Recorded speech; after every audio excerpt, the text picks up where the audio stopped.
हरिओम प्रिय दर्शकों, यदि आपकी मीन राशि या मीन लग्न है तो ये वीडियो आपके लिए है। और इस वीडियो में हम जानने वाले हैं कि अब 25 मई 2026 से फिर से वही होने जा रहा है जो पहले हो रहा था। क्या होने वाला है और क्यों होने वाला है, क्या ग्रह स्थिति है, ये सभी कुछ जानेंगे समझेंगे। प्रिय दर्शकों देखिए, ग्रह स्थितियाँ तो समय समय पर बदलती रहती हैं, पर इस बार जो ग्रह स्थिति बन रही है इसमें कह सकते हैं कि एक नहीं दो लाभ या कई लाभ हो सकते हैं। क्या पॉजिटिव प्रभाव होगा, क्या निगेटिव प्रभाव होगा, क्या कैसे, सभी कुछ जानेंगे।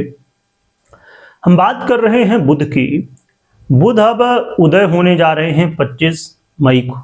इसके अलावा भी एक स्थिति बनने वाली है और इसका प्रभाव काफ़ी ज़्यादा होगा, ये हम आगे समझेंगे। बुध देखिए वो ग्रह हैं जो कि हमारे जीवन में बहुत इंपॉर्टेंट रोल निभाते हैं। हर एक ग्रह का अपना प्रभाव होता है, पर कुछ ऐसे ग्रह और कुछ ऐसे उनके पास कारक तत्व होते हैं जिनका प्रभाव काफ़ी ज़्यादा देखने को मिलता है। बुध को देखें तो बुध वाणी, व्यापार, कम्युनिकेशन, एजुकेशन, बैंकिंग और शेयर मार्केट हो, सेल्स हो, मार्केटिंग हो, ऐसे बहुत सारे कार्य क्षेत्र, बहुत सारे सेक्टर जहां का आधिपत्य बुध के पास होता है। सबसे बड़ी बात कि बुध बुद्धि के अधिपति हैं, व्यापार के अधिपति हैं, जिसकी वजह से बुध का जो प्रभाव है काफ़ी ज़्यादा बढ़ जाता है। हर एक व्यक्ति बिना बुध के प्रभाव के कोई काम नहीं कर पाता। ऐसे बुध जब उदय होंगे, और मैं यहाँ पर एक चीज़ ये भी समझिए कि बुध उदय तो हो ही रहे हैं 25 मई को। 2 मई को अस्त हुए थे, 25 मई को उदय होंगे। आपने एक चीज़ यदि ध्यान से इसमें समझने की कोशिश की हो कि बुध जब अस्त होते हैं उस समय हमारी बुद्धि प्रॉपर काम नहीं करती, सही निर्णय हम नहीं ले पाते, कई बार गलत निर्णय लेते हैं, उससे नुकसान भी होता है। और जिन जिन क्षेत्रों के, अभी हमने कुछ ही क्षेत्रों के बारे में समझा, जिन जिन क्षेत्रों के, जिन सेक्टर के अधिपति हैं बुध, वहाँ पर उतार चढ़ाव होने लगता है। इसके अलावा बड़ी बात यह है कि उदय तो हो ही रहे हैं, इसके अलावा एक परिवर्तन राजयोग पर भी है। परिवर्तन राजयोग वो भी शुक्र के साथ, शुक्र मिथुन पे और बुध वृषभ पर। यह अपने आप में एक ऐसा योग है जो कि आपके लिए, अब आप समझिए, इसे मैं ज़्यादा डिटेल में नहीं, यदि शॉर्ट में बताना चाहूँ कि ये जो प्रभाव है वो स्वयं माँ लक्ष्मी और भगवान नारायण की कृपा कह सकते हैं इसे। क्या प्रभाव होगा आइए जान लेते हैं। इस समय यदि आप मीडिया, सोशल मीडिया, खेल कूद, क्रिएटिव कामों से जुड़े हुए हैं, ऐसे काम करते हैं, तो आपके लिए बड़ा अवसर है। इस समय आपको अच्छी ग्रोथ देखने को मिल सकती है, वो सही तरीका मिल सकता है जिससे आप आगे बढ़ पाएँ।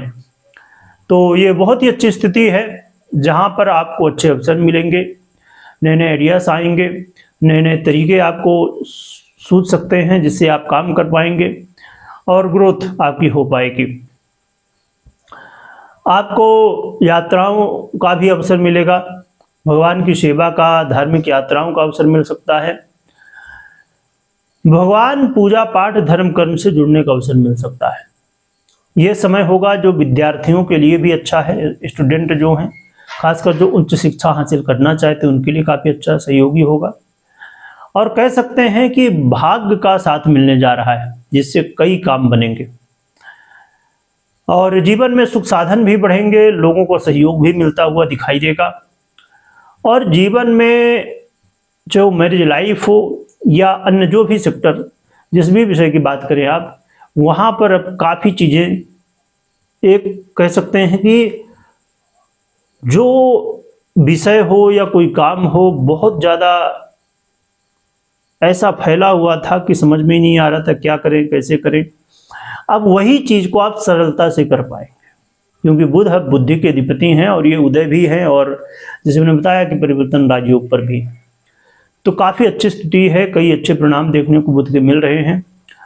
क्या उपाय करना चाहिए उससे पहले मैं बता दूं कि कोई भी निर्णय लेना हो तो आप अपनी पर्सनल कुंडली विश्लेषण के बाद निर्णय लें, क्योंकि पर्सनल कुंडली, प्रिय दर्शकों, मैं यदि कहूँ कि 50 से 70% वर्क करती है और बाकी गोचर, इसीलिए बहुत इंपॉर्टेंट है। और पर्सनल कुंडली आपकी जड़ है, यानी कि जैसे वृक्ष की जड़ होती है, सबसे इंपॉर्टेंट वृक्ष की जड़ आप काट दीजिए, वृक्ष का पूरा जो पत्ते हों, टहनी हो, फूल हो, फल हो, सब समाप्त।